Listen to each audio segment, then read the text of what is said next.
नमस्कार, बीएसटीवी मध्य प्रदेश छत्तीसगढ़ आप देख रहे हैं और मैं हूं आपके साथ पूर्वी नेवा। देश में चुनावी शोर थम गया है, सरकार भी बन गई है, लेकिन सियासत खत्म नहीं हुई है। सियासत निरंतर चलने वाली प्रक्रिया है। अब बात होगी देश प्रदेश की सियासत की, बात होगी सियासत के सियासतदारों की, बात होगी राजनीतिक उठापटक की, प्रदेश के तमाम राजनीतिक मुद्दों की। इन्हीं किस्तों को लेकर आए हैं हम हमारे इस खास कार्यक्रम बात सियासत की में।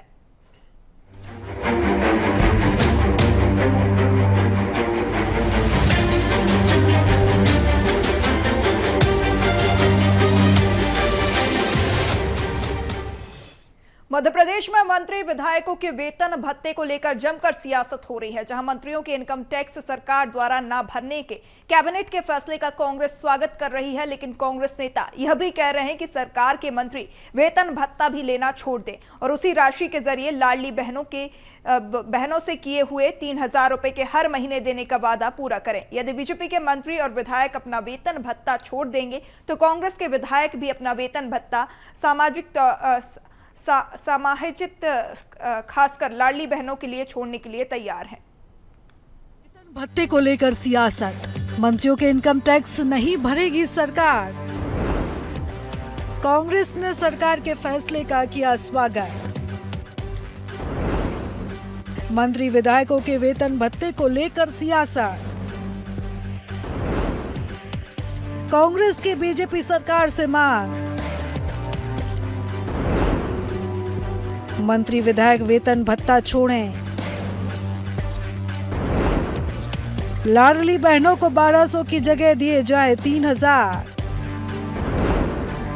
बीजेपी के विधायक का अजीबोगरीब बयान। 5 साल में लाडली बहनों को 3,000 रुपए देने का किया था वादा। 5 साल होते होते दिए जाएंगे 3,000।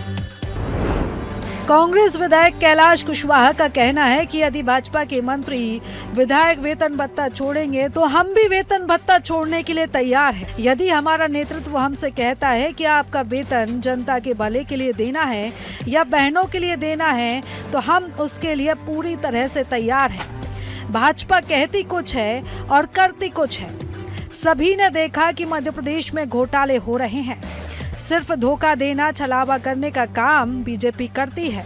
बहनों के साथ भी बीजेपी ने यही किया। भाजपा ने कमेंट किया है बहनों के लिए 3,000 रुपये मंथली देने का, तो उन्हें पूरा करना चाहिए। हमारी कांग्रेस सरकार बनती वो पूरा करती, ये हम वादा करते हैं। देखो बीजेपी कह रही है ये, तो बीजेपी छोड़े और अगर जनता के लिए हमारी वेतन छोड़ना पड़े तो हम सहमत हैं। इसी मामले पर कांग्रेस विधायक साहब सिंह गुर्जर का कहना है कि ये सच है कि 1,200 की जगह 3,000 रुपए देने की बात भाजपा ने कही थी, जो अब बहनों के भी समझ में आने लगा है। भाजपा ने उनके साथ धोखा किया। लाडली बहनें सिर्फ भाजपा की लाडली नहीं, वो पूरे प्रदेश की लाडली हैं, हमारी भी लाडली हैं। मैं बहनों के लिए कहना चाहता हूं कि यदि भारतीय जनता पार्टी के मंत्री विधायक अपना वेतन भत्ता छोड़ेंगे तो मैं इस बात की जिम्मेदारी लेता हूं कि कांग्रेस के विधायक भी अपना वेतन भत्ता छोड़ देंगे। देखिए, ये बात जो कही है वो बिल्कुल सच है। 1,200 की जगह इन्होंने 3,000 की बात कही थी और मेरे ख्याल से बहनों की भी समझ में आने लगा है। 2 चुनाव में उन्होंने 2 वायदे देख लिए उनके। विधानसभा के चुनाव में भी कहा था ये विधानसभा के चुनाव के बाद आपके 3,000 रुपये कर दिए जाएंगे, नहीं किए गए। उसके बाद लोकसभा का चुनाव आया, फिर उन्होंने वादा किया 3,000 का, वो नहीं किया। लाडली बहना की अब समझ में आ गई है, वो लाडली सिर्फ उनकी नहीं है, वो लाडली पूरे प्रदेश की है, पूरे देश की है। हमारी भी लाडली बहना है और निश्चित तौर पर यही लाडली बहना रही 3,000 रुपये नहीं दिए तो आगामी चुनाव में उनको जवाब मिल जाएगा। भारतीय जनता पार्टी के विधायक और मंत्री वो अपना वेतन छोड़ेंगे तो मैं इस बात की जिम्मेदारी लेता हूं कि कांग्रेस की भी विधायक वेतन छोड़ देंगे। इधर कांग्रेस के विधायक राजेंद्र भारती का कहना है कि लाडली बहनों के लिए जो ऐलान किया वो तत्कालीन मुख्यमंत्री शिवराज सिंह चौहान ने किया और उसका राजनीतिक लाभ उनको मिला भी। कुछ हद तक ये भी कह सकते हैं कि इसके कारण ही सत्ता में बीजेपी की वापसी हो सकी। भाजपा पहले पहल करे। उन्होंने ऐलान किया है कि वो पहले पहल करें तो हम भी उसे आगे देखेंगे। हम भी लाडली बहनों के लिए वेतन भत्ता छोड़ने के लिए तैयार हैं। पहल बीजेपी के विधायक मंत्रियों को करनी होगी।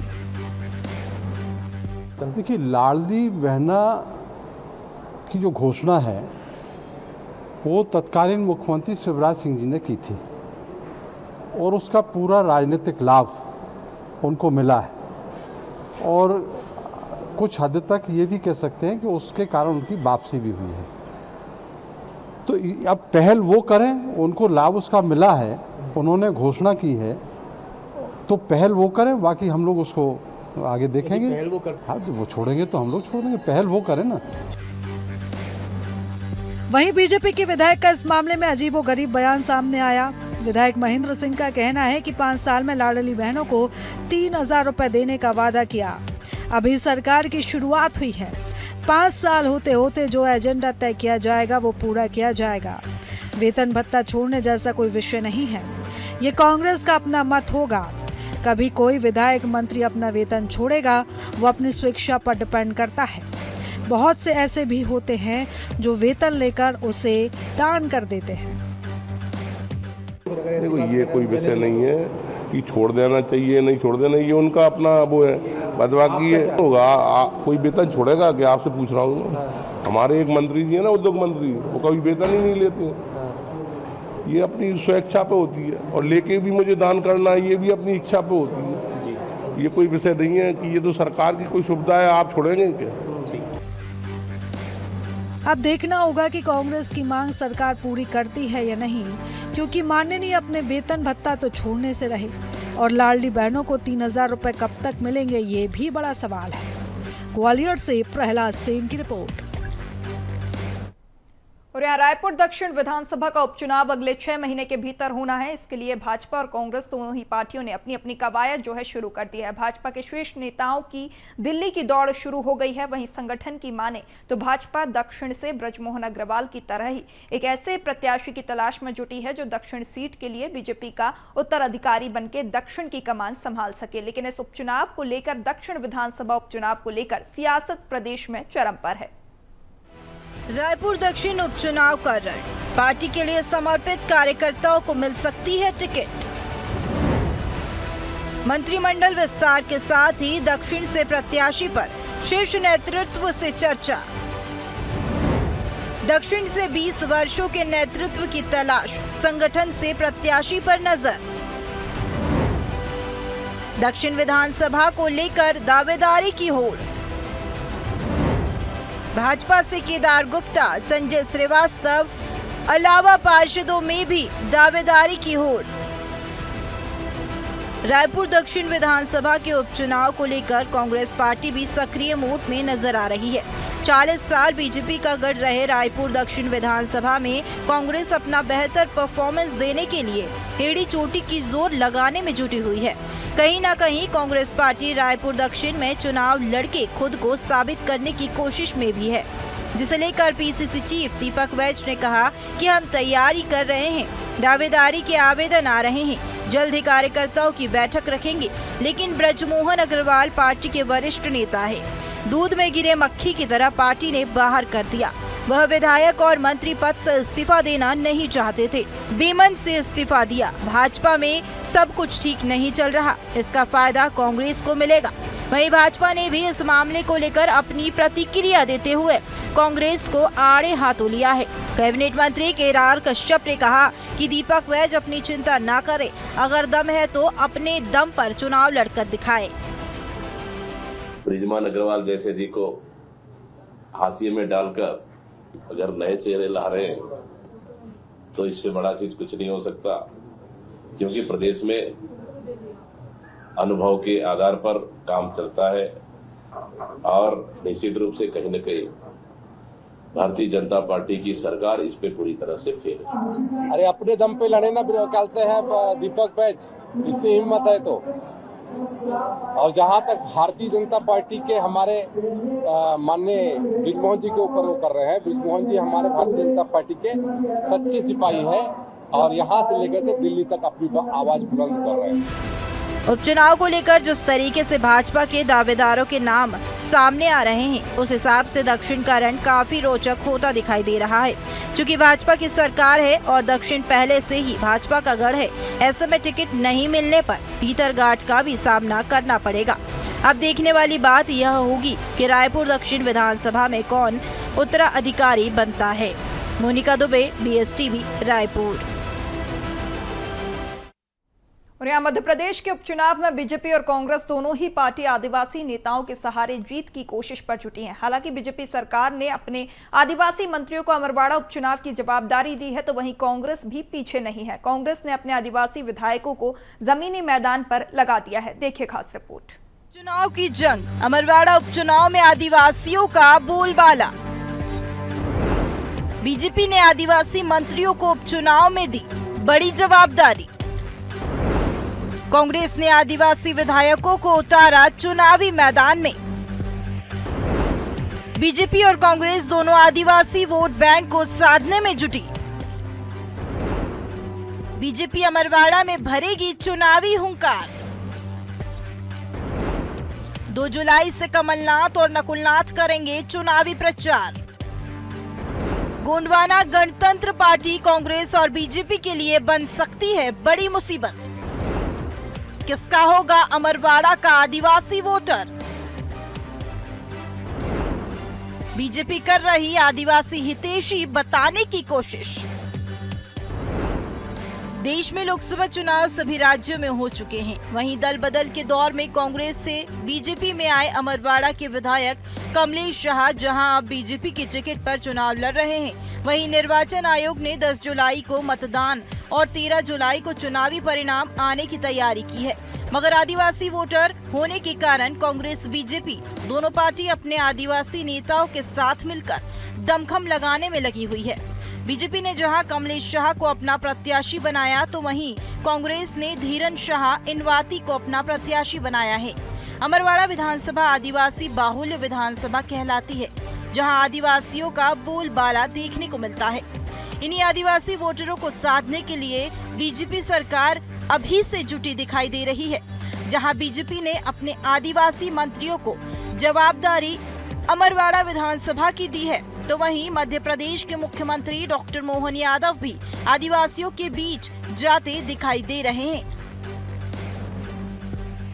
मुझे इस बात का संतोष है कि हमारे अपने सरकार के द्वारा जो किए गए कार्यक्रमों के बलबूते पर समाज में न केवल जागृति फैल रही है, बल्कि सामाजिक स्तर पे भी गढ़मंडला की इस रानी के बलिदान को स्मरण करने के लिए हमारे गांव-गांव में आदिवासी अंचल में भी लोकगीतों के माध्यम से अलग अलग प्रकार से उनके सारे उस जीवन काल को आज भी लोग स्मरण करते हैं।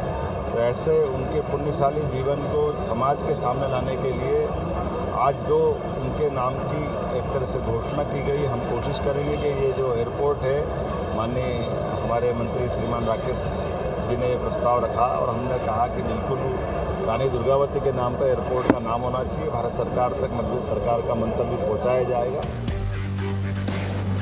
जहां बीजेपी पार्टी ने अमरवाड़ा उपचुनाव की प्रभारी मंत्री संपतिया उइके को बनाया, तो वहीं संपतिया उइके आदिवासी वर्ग से आती हैं। वहीं बीजेपी पार्टी 25 जून से अपना चुनाव प्रचार स्टार प्रचारकों के साथ अमरवाड़ा उपचुनाव सीट पर करती दिखाई देने वाली है। वहीं पूर्व मुख्यमंत्री कमलनाथ और पूर्व सांसद नकुलनाथ 2 जुलाई से अमरवाड़ा सीट पर प्रचार करेंगे। हालांकि कांग्रेस पार्टी ने भी कमलनाथ के करीबी पूर्व मंत्री सुखदेव पांसे को उपचुनाव का प्रभारी बनाया।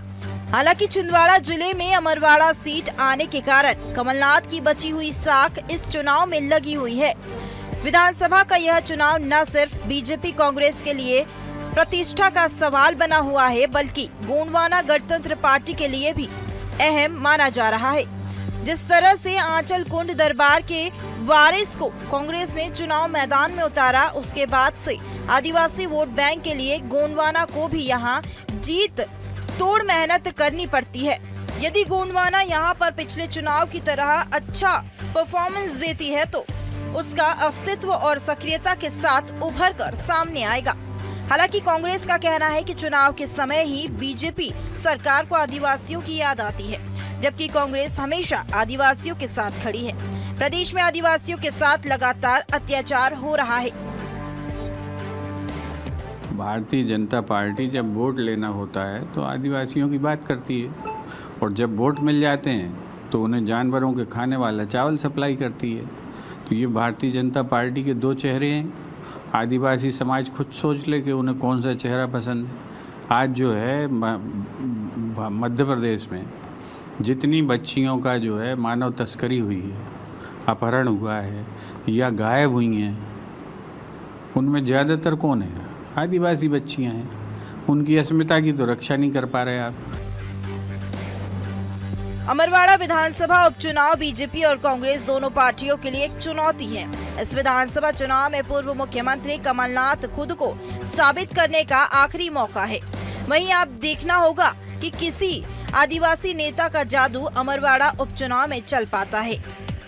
भोपाल से कैमरा पर्सन शैलेंद्र रावत के साथ विवेक राणा की रिपोर्ट। और यहाँ ग्वालियर जिले में अवैध खनन को रोकने के लिए कांग्रेस विधायक प्रदेश सरकार और प्रशासन के खिलाफ मोर्चा खोलने की तैयारी में है। ऐसे में अब कांग्रेस विधायक अवैध खनन माफियाओं के खिलाफ सड़क से लेकर सदन तक महासंग्राम का बिगुल फूंकने की तैयारी में है। जिले के डबरा ग्रामीण और पूर्व विधानसभा के तीनों कांग्रेस विधायकों ने प्रदेश सरकार के संरक्षण में जिला प्रशासन और खनन माफियाओं के बीच सांठगांठ के गंभीर आरोप लगाए हैं। ऐसे में अब कांग्रेस विधायकों के इन गंभीर आरोपों पर भारतीय जनता पार्टी भी पलटवार कर रही है और कांग्रेस विधायकों को खुद अपनी गिरेबान में झांक कर देखने की नसीहत दे रही है।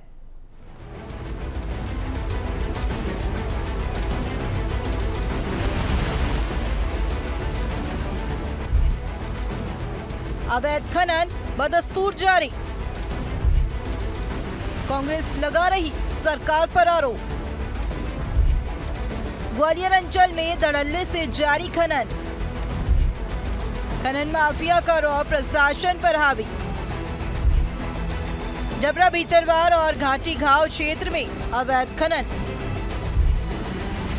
कांग्रेस ने अवैध खनन के खिलाफ खोला मोर्चा। अवैध खनन पर अंकुश लगाने की मांग। बीजेपी सरकार की घेराबंदी शुरू। प्रदेश सरकार और जिला प्रशासन पर लगाए गंभीर आरोप। कांग्रेस विधानसभा में जोर शोर से उठाएगी अवैध खनन का मुद्दा। सड़कों पर उतरकर आंदोलन की तैयारी।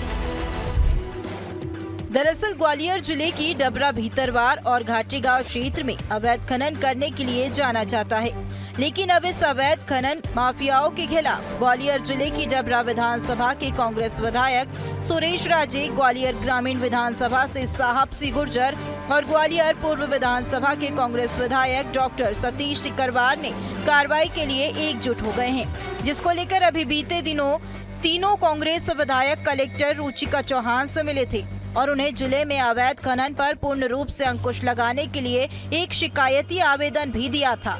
हालांकि शिकायती आवेदन पर कोई बड़ी कार्रवाई नहीं होने पर कांग्रेस की तीनों विधायकों ने अब जिले में हो रहे अवैध खनन के पीछे मध्य प्रदेश की बीजेपी सरकार की घेराबंदी शुरू कर दी है। कांग्रेस ने जिले में फल फूल रहे अवैध खनन माफियाओं के पीछे मध्य प्रदेश सरकार और जिला प्रशासन पर गंभीर आरोप लगाए और इस अवैध खनन से जुड़े मुद्दों को कांग्रेस विधानसभा सदन में जोर शोर से उठाएगी, तो वहीं अवैध खनन माफियाओं पर कार्रवाई के लिए सड़कों पर उतरकर आंदोलन भी करेगी। कांग्रेस के आरोप पर बीजेपी ने किया पलटवार। अपने गिरेबान में झांके कांग्रेस, सरकार अपना काम करेगी, कानून अपना काम करेगा।